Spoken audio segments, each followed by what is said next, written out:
We're remembering to record, but good morning, everybody. KW New England, how are you this morning? Morning. Good. How are you? Morning. Good morning. Brooke, I love the dance moves. Thank you. Thank you. When you're up at 4 a.m., like this is already like midday for me, right? So I've got a few hours on a lot of our friends. I'm right there with you, Brooke. Honestly, I can't tell if I'm a little nervous to present today or if I'm just jacked up on the 4 cups of coffee I just had. Well, cheers. I'm on number 4 or 5 as well. And I think you're jacked up because you have so I much agree. when it comes to the 3 L's. I have a different 3 L's, but we're talking today the 3 L's of the millionaire real estate agent. And this is exciting stuff. We all of us have t-shirts that have the 3 L's on them, and we love them because this is so important to our business. Jen, do we want to catch up on yesterday's homework before we dive into this? Do we want to talk about some big why ahas? Yeah, so good morning, everybody. Happy Thursday. This is session number 3 of the MREA series. Week 1 is almost behind us. You have one of my favorite instructors to close us off for the week, Chris Brown. He is our team leader out of the Boston metro area. He is out, you're gonna love him and the content today. So yes, today, I would love to just recap. Brooke is sending out our recaps every day after our meetings. Every day you guys get the recap of what we talk about. And even if you weren't here yesterday, you know, we said, hey, listen, take time to do what? Your big why. That's right, to create your big why. And we had a great panel up. We had Rhonda speaking, and then we also had some guests here that gave some really great tips on how to create that big why. So love to see hands up or come off mute and let me know who worked on that yesterday. How many of you worked on that yesterday? By the way, I read.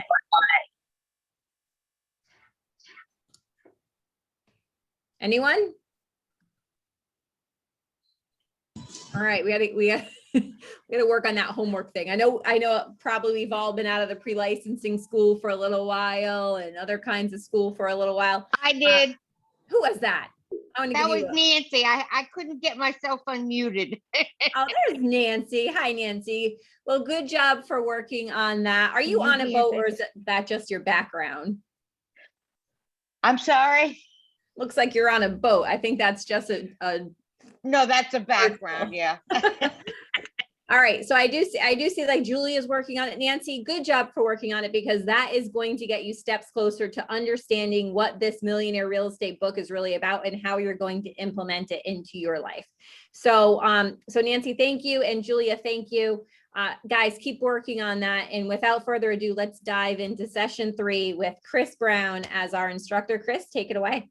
Well, thank you, Jen. I really do appreciate it for having me here today. And this is definitely one of my favorite topics. It's one that I grasped really early on to my career. Actually, I would say it was 4 days into my Keller Williams journey. I guess I should start off by saying I started when I was 19 years old.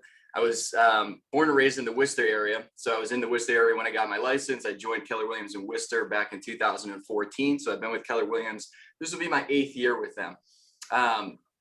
When I was 19 years old, I didn't have a lot of friends and family that were, well, first off, my friends could barely afford a home or barely afford their rent, never mind a home. So I was kind of forced into the side of the business where it took a lot of prospecting and talking to strangers and lead generating.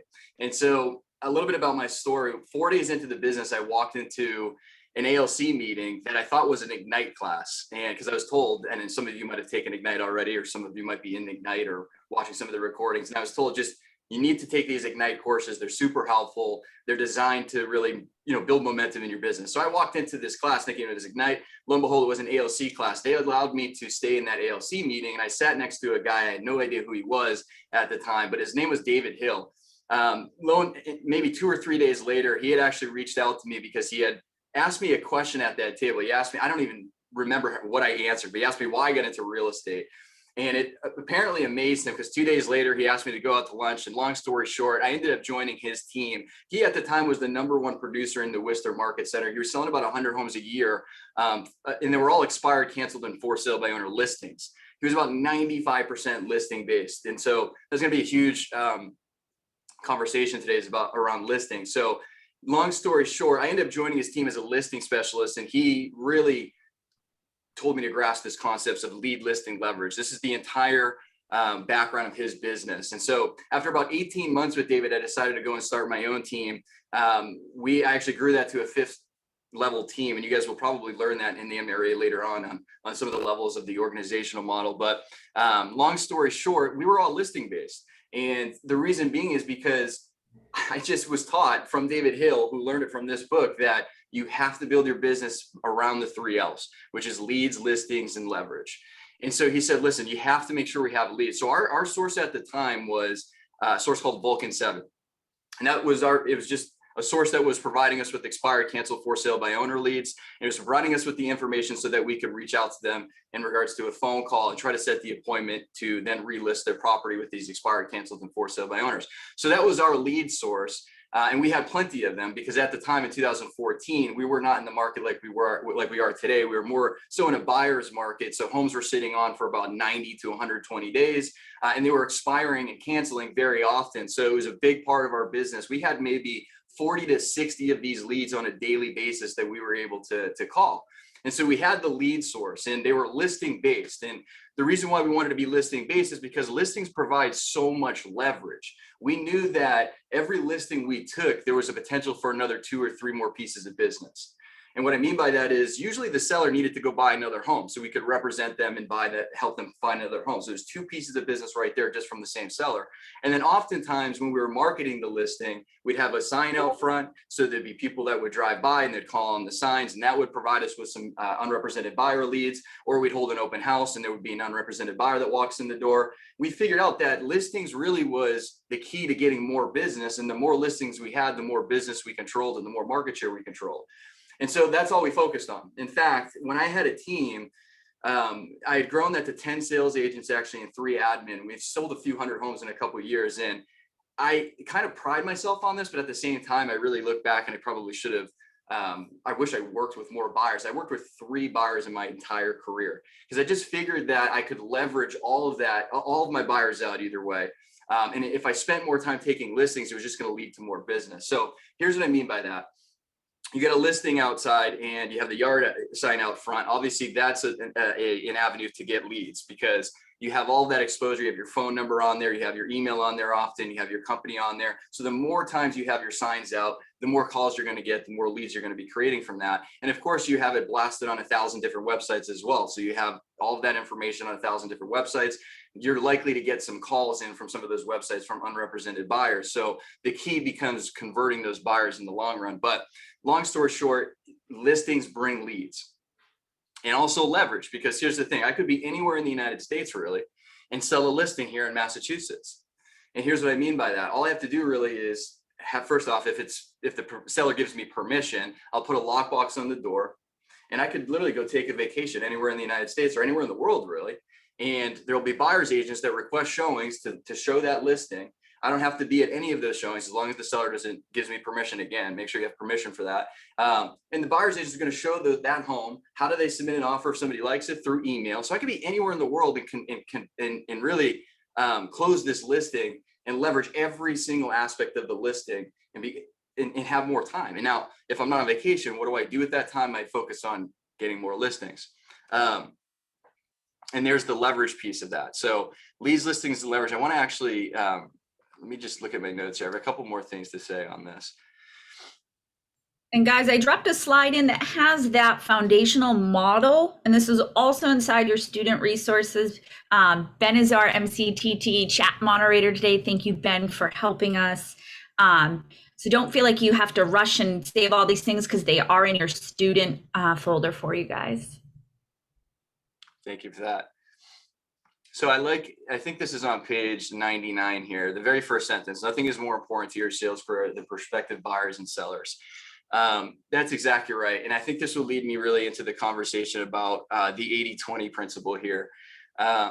So the 80-20 rule, I love this because, so David Hill, one of my first mentors in the business, he taught me that 20% of your actions are leading to about 80% of your results on a daily basis. So what are those 20%? What is the 20% of our actions that we need to focus on that are delivering 80% of our results? And he taught me what he called the job description of a real estate agent.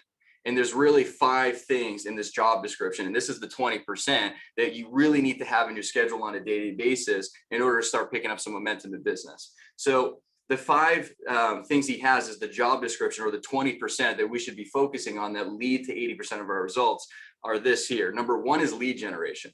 So we talked about that. You have to be lead generating. The more consistently you're lead generating, the more consistent you're going to have closings. Number 2 is lead follow-up. As your lead generation happens, obviously you're not setting appointments often on the first call or the first email or the first text message. It takes a lot of follow-up oftentimes. And actually we've tested this.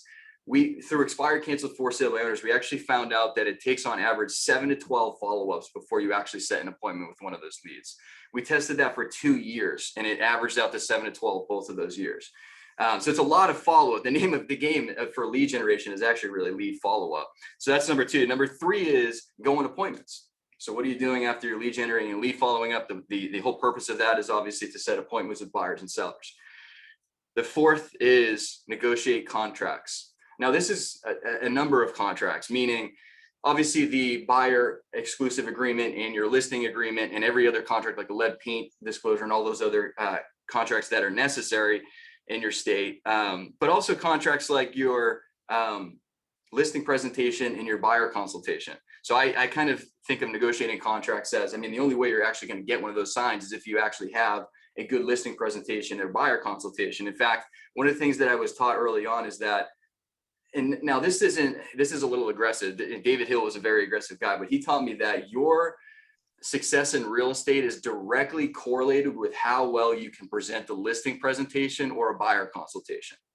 And I took that to heart and I ran with it. And so every day for years, for 5 to 6 years, I studied and practiced my listing presentation maybe 4 or 5 times a day.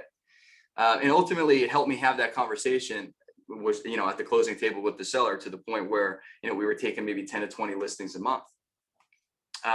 So going to appointments was number 4. Number 5 is script practice and role play. So that's the 20%. So really the idea is to take that 20%, those 5 things: lead generate, lead follow up, negotiate contracts, go on appointments, script practice, and role play, and plug it into your daily calendar and time block that. And I mean, that's, if you follow that to a T, and you create a schedule around that, and you really create a bunker around that schedule, meaning, you dictate your schedule and everybody around that, like a true professional does, right? Think about like a dentist or a doctor, right? They have a schedule that they follow. If I walked into my dentist today because my tooth hurt and I said, "Doc, I need to sit down because my tooth is really killing me today. You need to help me out." He would actually probably say, "Actually, there's somebody at the front desk that could put you in my schedule when I'm available next to see you." Right? So they're dictating their schedules. We could do the same exact thing. In fact, maybe if we have time at the end, I'll share with you kind of just like a general schedule that we should be following around this job description, or that I was taught that was really effective, at least. And I got that actually from Jeff Glover. We'll wait for that. So that's the 80-20 principle. And this applies really everywhere, right? So I think this was actually originated in Italy, and I forgot the guy's name. Pareto. Yeah, there it is. I forgot his first name. Is that his last name or first name? Last name, I think. I don't remember actually. Yeah, so he found out, what was it, that 20% of the people owned 80% of the land in Italy. And they also found out that 20% of those people controlled 80% of the wealth. And then, I heard a funny one recently, actually, that you wear 20% of the clothes that you have on, or 80% of your closet or something like that. We wear 20% of the 80% of the clothes that we have on a weekly basis. I know I do the same thing. We're like the 5-6 outfits at the same ones every single week, and there's like 400 outfits in my closet. Same. All KW t-shirts too. No, exactly. It's the same shirts. Yeah, exactly. All right, so let's keep moving forward. That's the 80-20 principle there. So next actually is the 8 goal categories. And, this actually, I had a different idea of what these goal categories were. So until I was reviewing these this morning, actually. So this is actually a really good review for myself. The point here, though, is you have to track your numbers. And we're going to talk about exactly what these 8 points are. I learned very quickly that the only way to really improve is to understand where you're at any given moment. The only way you can understand where you're at any given moment is if you're tracking every single conversation that you're having and what that is converting to all the way down to a closing.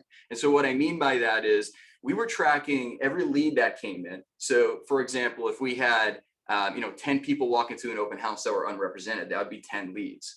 Then we would track how many people would pick up the phone when we were actually making the calls. We would consider that a contact if somebody picked up the phone and had a two-way real estate conversation with us. So let's say we made 10 calls and only 2 people picked up. That was a 20% conversion ratio on those leads right there and the calls that we were making. So we only had a 20% contact ratio there.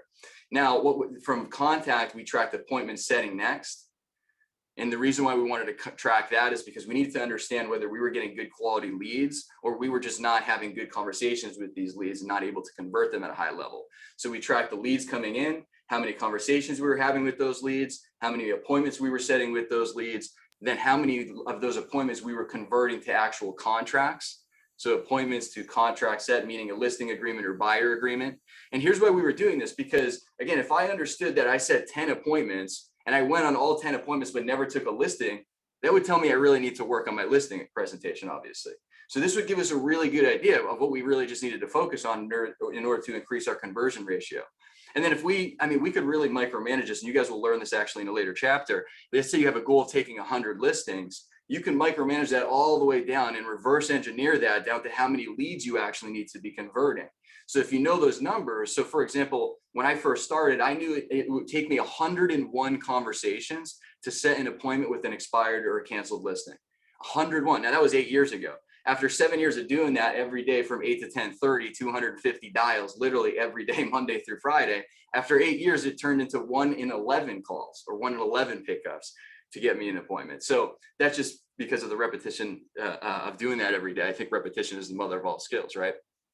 And so this is why we're tracking our numbers. It's important to understand where you're at so that we can really help you, obviously, as well. So if we see that, hey, you're setting 10 appointments a week, but you're not converting any of these, let's sit down and work on your listing presentation or buyer consultation if you're meeting with buyers. So it's extremely important to keep a track of your numbers. Now I want to dive into, so they do talk about the 8 goal categories a little bit. So leads generated is what they're talking about, is the first number there. So that's exactly what I was explaining. 2 is listings is what they're, so this is a little bit different than what I was explaining. So leads generated is number 1 is what they're teaching you to track in the Millionaire Real Estate Agent. Listings taken is number 2. So we used to consider listings taken as both a seller and a buyer. So if you sign a contract with a buyer or a seller, that would be considered a listing taken.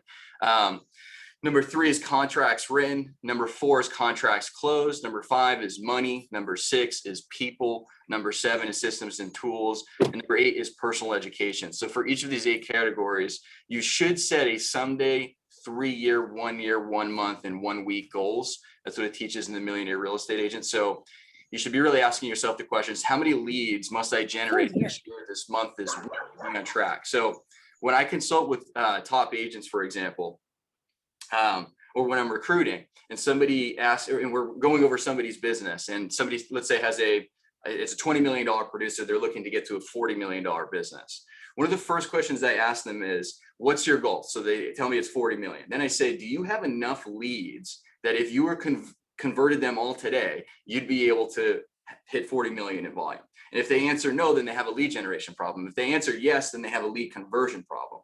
So the first thing we have to ask ourselves is, do I have enough leads to actually accomplish the goal that I'm trying to accomplish? So if you set a goal of making $100,000 in 12 months, the next question you need to ask is, do I have enough leads that if I converted them all today, I'd make 100 grand in the next 12 months? And if you answer no to that question, you have a lead generation problem. You just need to figure out how I can get those leads to accomplish that goal of making 100 grand. And you can reverse engineer that all the way down to the activities you need to be doing on a daily basis.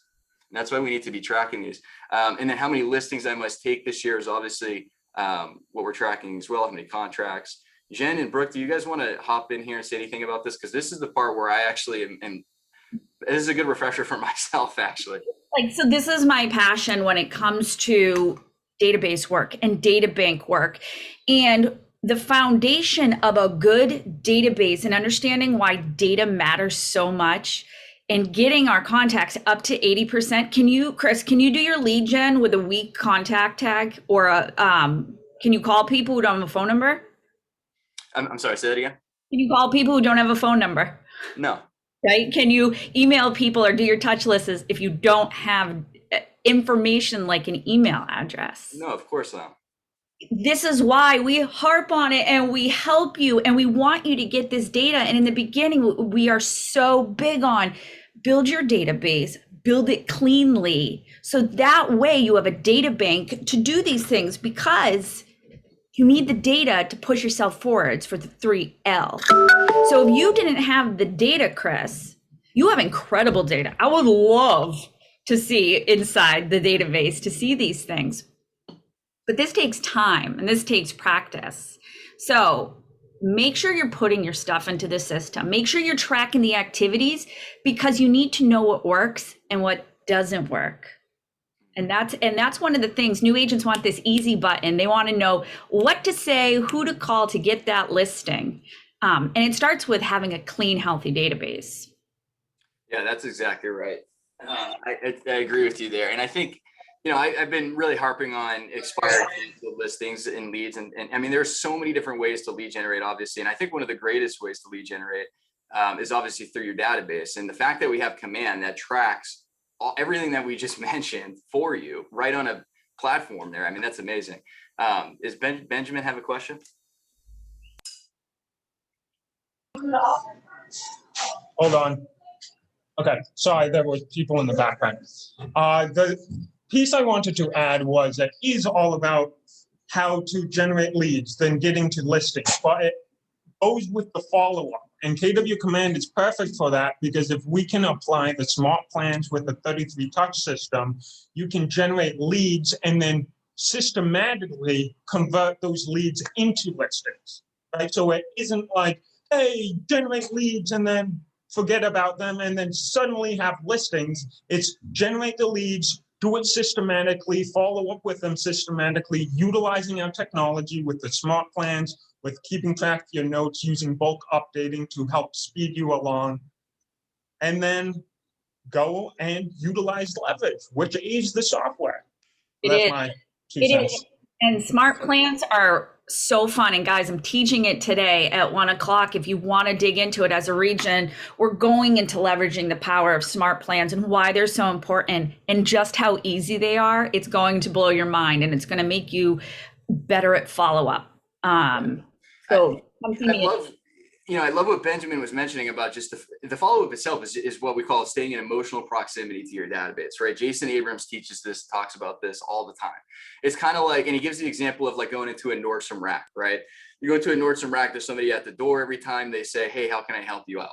9 times out of 10, you're going to say, I'm just browsing. Yet if I go into a Nordstrom rack and I know I'm looking for dress pants, let's say, and I pick up a pair of dress pants that I really like, now I have an emotional need. I'm just going to grab the first employee I see that can get me into that dressing room. That's the emotional proximity. I'm just going to grab whoever can service that need the closest, right? So when we're staying in emotional proximity with our database through let's say 40 touches in a 12-month period that you could do right through Command, through smart plans and tasks, you're going to be in emotional proximity with everybody in your database. So I would encourage you to put everybody in your database on some sort of smart plan, task, whatever it is. And I would say I like to keep about a 36 touch minimum on everybody in my database. So that's 3 touches minimum a month.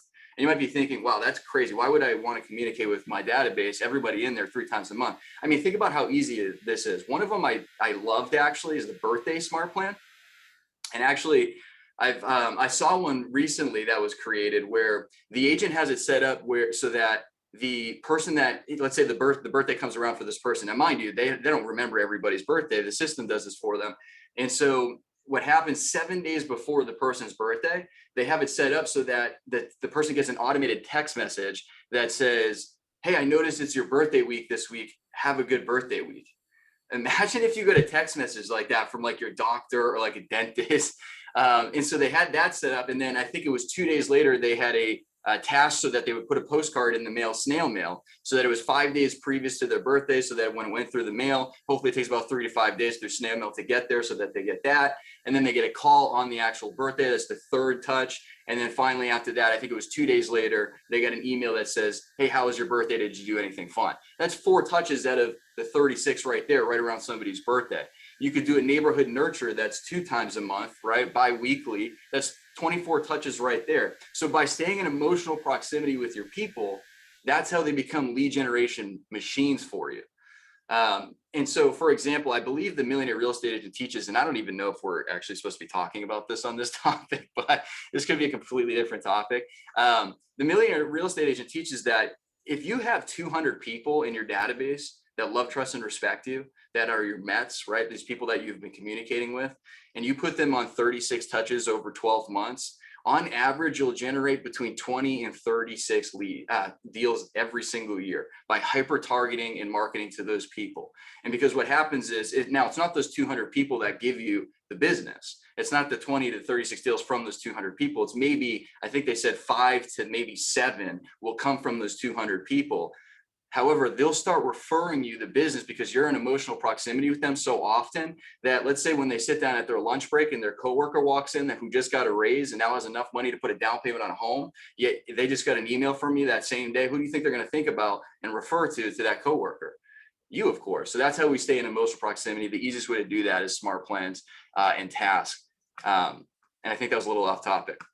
No, it definitely wasn't, Chris. And you know what, so my internet is really not working well. So I'm just going to chime in every once in a while. But I think that this is such an important piece, because I want to ask this group of 78 associates here, how many of you have a system like this in place right now where your database is being communicated to at this level? Put your hand up.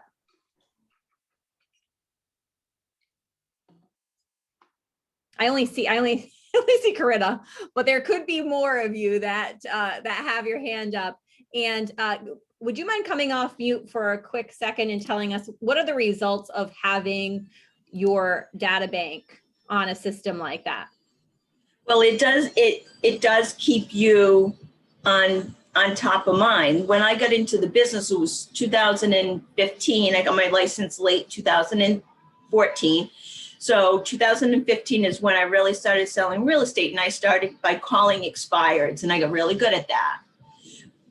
But then the market changed and it got easier. However, those people in my database that I talked to back in 2015, I was still reaching out to them. They were getting a calendar from me. They were getting a phone call from me. They were just getting like a crazy little text from me. And this last year in 2020, two of the people that I keep track of ended up selling their houses with me in 2020. So it was just, and they weren't even a 36 touch. They were probably like a 20 touch or something like that. You know, but they were, and they knew me. One of them, before I sold her house, which I sold her house this year, she had referred me. She had never even met me. She referred me to her sister. She referred me to her mother. And then when she was ready to sell, she called me and said, just, get me just send me a contract. I'll sign it. Let's go. And that, and that was it. And, I have a couple of crazy stories like that for people. Like, I just did it. One woman, she up and left to Florida, and I was reaching out to her constantly. Her son was living in the house. He graduated college, was moving on. I got an email from her. Hey, give me a call. I called her. She goes, I got to sell my house. I said, great, I'll go meet you. She goes, well, I live in Florida. Send me a contract. You know what? You're just proving the point here of when you have a system, and whether you haven't started it yet or you're halfway there, you are going to, if you get it started, you are going to see the results of having a system in place and being top of mind. So thank you so much for adding that, because I just want you guys to hear this. Chris, you made such a good point, and so many of us, regardless of how many years we've been in the business, have not mastered this yet. Yeah, it took me a while. About the birthdays. I had been entirely prospecting based my entire career. And what I mean by that is it was constant 8 to 10:30 every single day, calling expired, cancel, for sale by owners. And just because I never focused on building a database, nurturing the database, nurturing my past clients. So it was really, my style of business was kind of just churn and burn. I mean, we sold it and we kind of just forgot about it, and that was it. And I totally regret that, because I know if I had created a system, now obviously all of those people are now in a system and they now are on a 36 touch. But that was something I regretted throughout my career for sure. So I would not make that mistake again.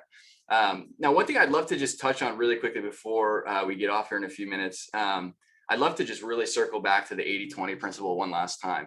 I think, I think I was touching base on the schedule just a little bit. One thing that had really helped me kind of organize my days and really focus on the 20% was just that here's the general schedule that I was told from Jeff Glover. Now, Jeff Glover is, he sells 1,000 homes. Him and his team sell 1,000 homes out in Michigan. So the guy knows what he's talking about, I think. So he tells us, and he teaches that from the moment you wake up until about noon, your schedule should really be client generating. And that could mean a number of things, right? It could mean calling expired, cancel, for sale by owners. It could mean door knocking. It could mean sending out handwritten notes. It could mean following up with your database. It doesn't really matter. It should be lead or client generating between the time you wake up until about noon every day. And again, you don't have to follow this. This is just what best practices that Jeff Glover follows that helps him sell over 1,000 homes a year. Now, and he says anything after noon until the time you go to bed should be client servicing. So showing homes to your buyers, going on home inspections, meeting the appraisal at the listing, anything that has to do with client servicing and making sure the client is being serviced or making sure the deal is being closed. And he says, if you follow that schedule, it should lead to a really consistent business. And what he plugs in throughout that schedule, obviously, is those 5 things: lead generating, lead follow-up, negotiating contracts, going appointments, and script practice and role play. I modeled his entire schedule for about 3 years. And so what his schedule looked like was exactly 8 to 10:30 every morning. He was lead generating. And he was doing expired, canceled, and for sale by owners as well. He was a heavy prospecting based team. I believe I heard him say once, actually, he made his first $1 million in selling real estate before ever spending a dime on marketing. He was that prospecting based. And so he spent every morning 8 to 10:30 generating expired, cancel, for sale by the owners. He found out that was the best time to do that, because when you're calling these people at 8 o'clock in the morning, most of them are miserable and discouraged, right? Especially on like a Monday morning. Their home hasn't sold. They think it's ugly. They're frustrated. They might have had a bad experience with their realtor. So if you call somebody at 8 o'clock in the morning and you're enthusiastic as hell, it is going to draw them to the phone, right? And so that's what he teaches. That's why he focuses between 8 and 10:30, because if you ever hear him, he is so enthusiastic. It's really hard to not be drawn to him on the phone. And so that's what his day looked like. Then from I think it was 10:30 to 11:30, he was doing lead follow-up. And 11:30 was the first time he checked his emails all day. And the reason why he did that is because every negative thing that happens in this industry happens right in your email, right? Your client's firing you, you're going to get that in the email. You get the deposit release, it's going to go right to your email, right? So he didn't want to wake up at 6 a.m. every morning and check his email and see deposit releases or some client complaining or whatever it was, right? And so he waited till 11:30.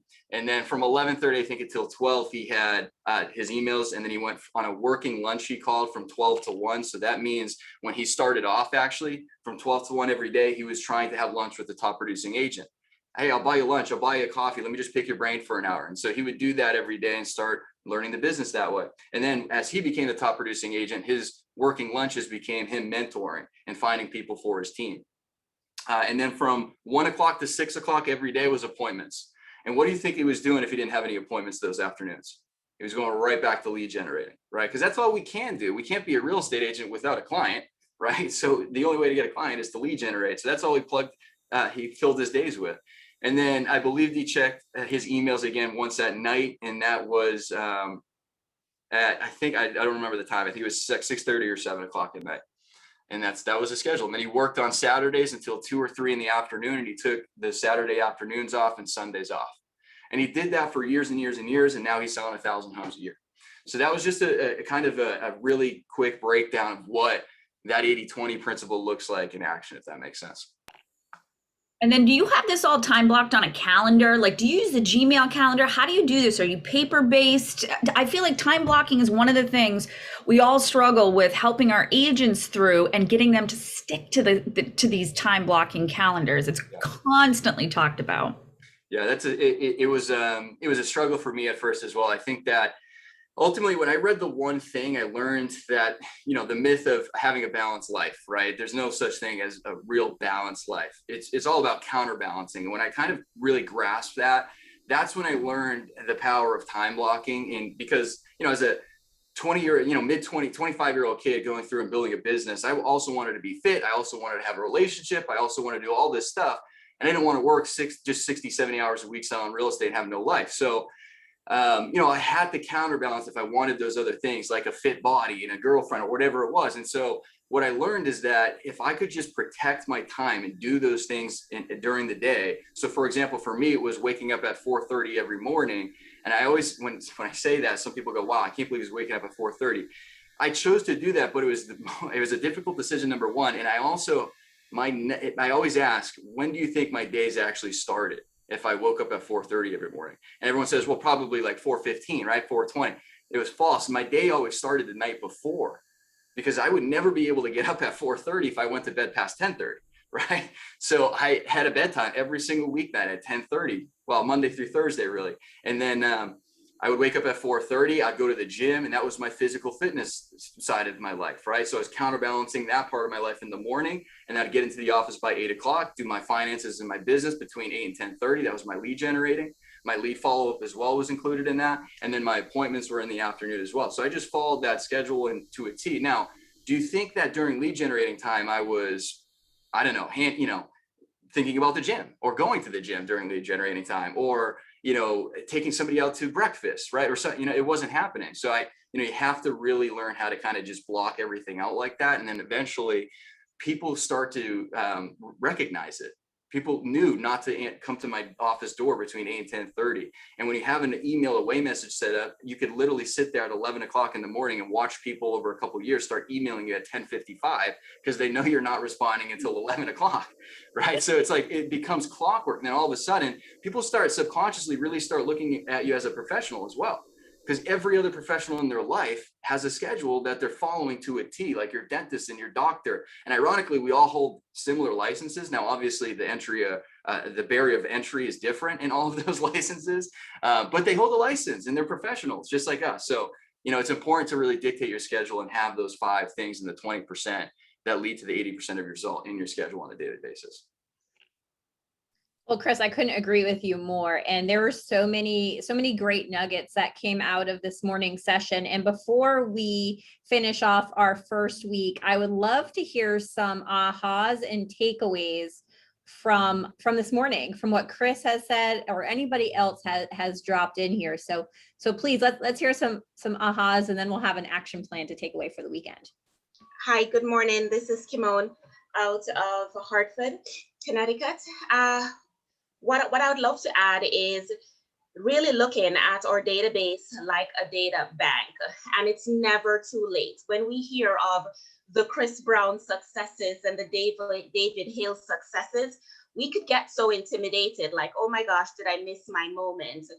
And the word of encouragement, it's never too late, because COVID last year just taught me to erase my busyness and get back to my database, right? So through Bold, I was reaching out for those care calls. And then I realized that for all the business that I did last year, I've already crushed that amount of business already. And we're just entering the 6th month of the year. So those calls actually work because it puts you top of mind. And with all of the resources that are out there, don't neglect to get help. There are so many partnerships with job placement agencies that you can reach out to and get for free, guys, FREE, where you can get a mature individual who is looking to get back into work and have them get placed with you so that they can help you to scrub your database, get those birthdays in there, and do all those things. Attend smart plan classes for you and get your smart plans in there. It gets help. Don't get lulled into just being scared, thinking that it's too late and you've missed your moment. And that's it for me. It absolutely works. All year last year, I've already crushed that volume in business, and we're just rounding up the 5th month of the year just by getting back to your data bank. That is absolutely amazing. Thank you for sharing that, because a lot of people needed to hear that. So thank you for sharing, Kimon. I totally agree with that. This is Nancy from KW Coastal down in Middletown. You know, I've recently come into KW from another brokerage, and I used what their version of Smart Plan was all the time. And I got people in touch with me all the time because of it, because of a newsletter I sent, because of a postcard I sent. So why aren't I doing it now? Well, there's like some old joke about, you know, why did the salesman stop doing that? Because it was working, you know. So if nothing else, I am just totally getting ready to get back into the Smart Plan. Calling my database is getting a little worn. You know, I actually had someone at the yacht club see me walk up and scream, not scream, but just jokingly yelled out, "I don't want to sell my house." So I think going to the Smart Plan is going to be my next big venture here, starting this afternoon, working that out and figuring out how to get that going. Awesome, Nancy. Well, thank you for sharing that for sure. I'm going to go over to Sue and then to Benjamin. So Sue, you're up. Hey, how are you? Great. I appreciated the birthday Smart Plan, because I do a lot for birthdays already. I do the text, I send out a card with a scratch ticket and that kind of thing. And I use my database and communicate to it regularly, and I love the tech behind it. But what I liked particularly about that is I'm going through now, and my goal is working on elevating what I am doing. So breaking down the pieces of communication that I have, and how do I elevate that up to try to gain more business and go after like higher price points, things like that, by elevating my service. So for me, it like totally switched my mindset on even the things that I am doing in regards to cards, the personal touches, and how I can elevate that. Because I'm like, I have 2 touches on that, and this person had 4. I'm like, wow, that's great elevation there. And I bet it's really impactful. So I appreciated you giving us that example. Awesome. Well, thank you, Sue, for sharing that. And I love your takeaway. All right, Benjamin, you are up.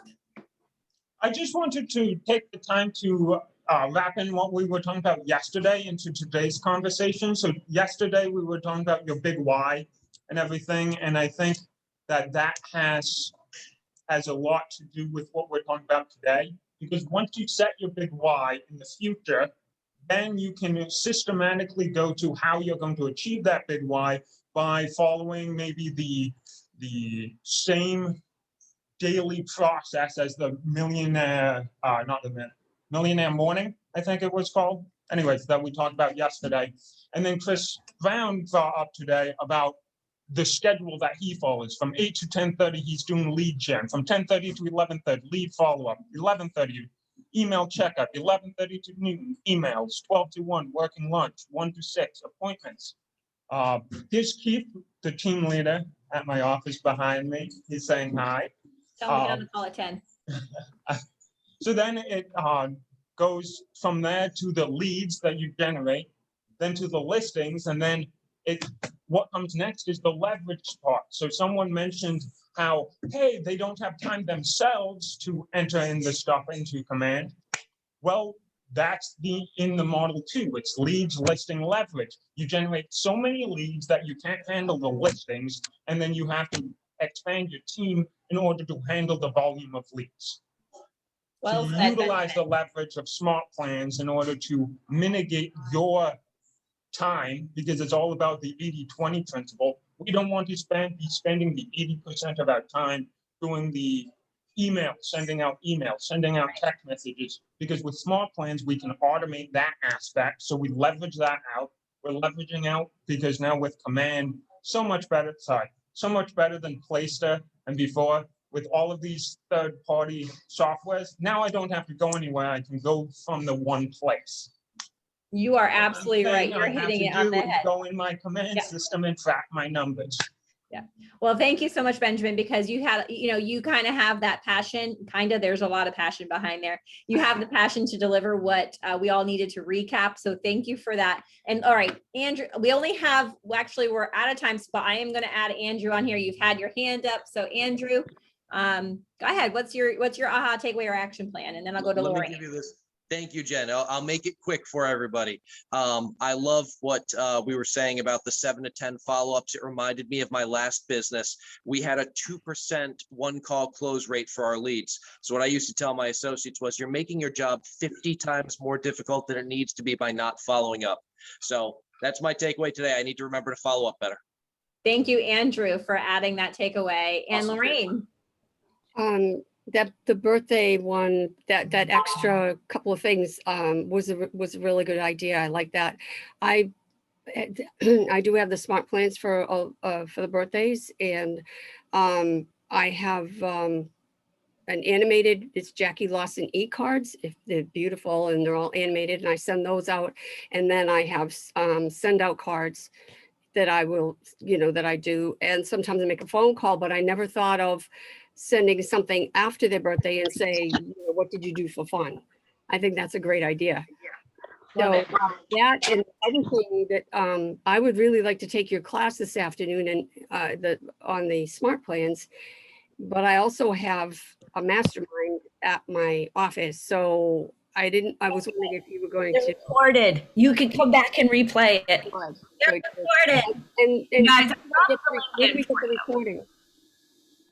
on our, I'll post it up for you guys. Call Facebook, was it? Okay. Very good. Thanks. All right, guys. Well, happy first week of the MREA series in New England. It's been a great week with you. We will see you Monday morning at 8:30. Go get those smart plans in your data bank really, really, really mastered.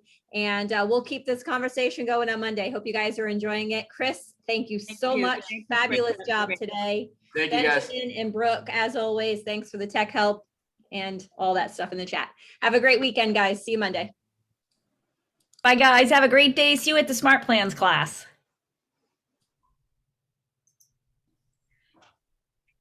Bye, Claire. Bye, Jane. Hey, Brooke, Hey. how do I get onto your class this afternoon? I've posted the link